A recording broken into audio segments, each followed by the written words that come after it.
Natapos na ang serye ng public consultation at public hearing sa mga manggagawa sa Calabarzon ayon sa Regional Tripartite Wages and Productivity Board. Pero ang aumento sa sahod hindi patiyak. Para sa detalye, makakasama natin live si Paul Hernandez. Paul.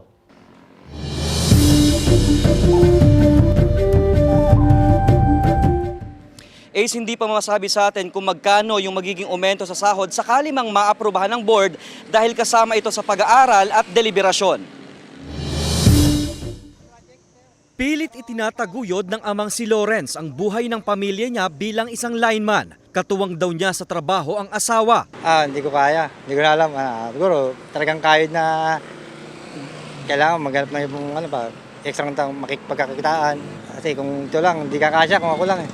Tuwing holiday at kung may overtime, nakakabawi-bawi siya ng kita. Hiling niyang tumaas ang sahod sa gaya niyang minimum wage earner. Nahihirap din kasi mataas sa bilihin. Siyempre, yung pamilya, yung mga anak mo, siyempre, malaki mag-aaral. Natapos na ng Regional Tripartite Wages and Productivity Board Region 4A o RTWPB Calabarzon ang serye ng public consultation at public hearing. Dito, sumalang ang mga petisyon at dininig ang opinyon ng mga labor group at stakeholders para sa hiling na aumento sa sahod. Yung petition na yun ay mag-form part ng review dun sa wage deliberation. Pagdating dun sa hinihiling nilang 750 pesos. Ayon sa RTWPB Calabarzon, hindi pa 100% may bagong wage increase para sa mga manggagawa. Sa susunod na buwan pa raw malalaman ang desisyon.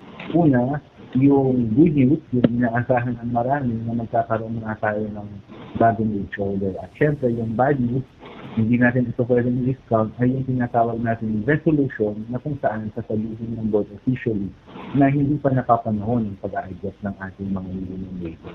Hindi pa masabi ng RTWPB Calabarzon kung magkano ang posibleng maging aumento. Sa kasalukuyan, 479 pesos hanggang 520 pesos ang minimum wage sa Calabarzon Region. Setyembre noong nakaraang taon ang pinakahuling wage adjustment.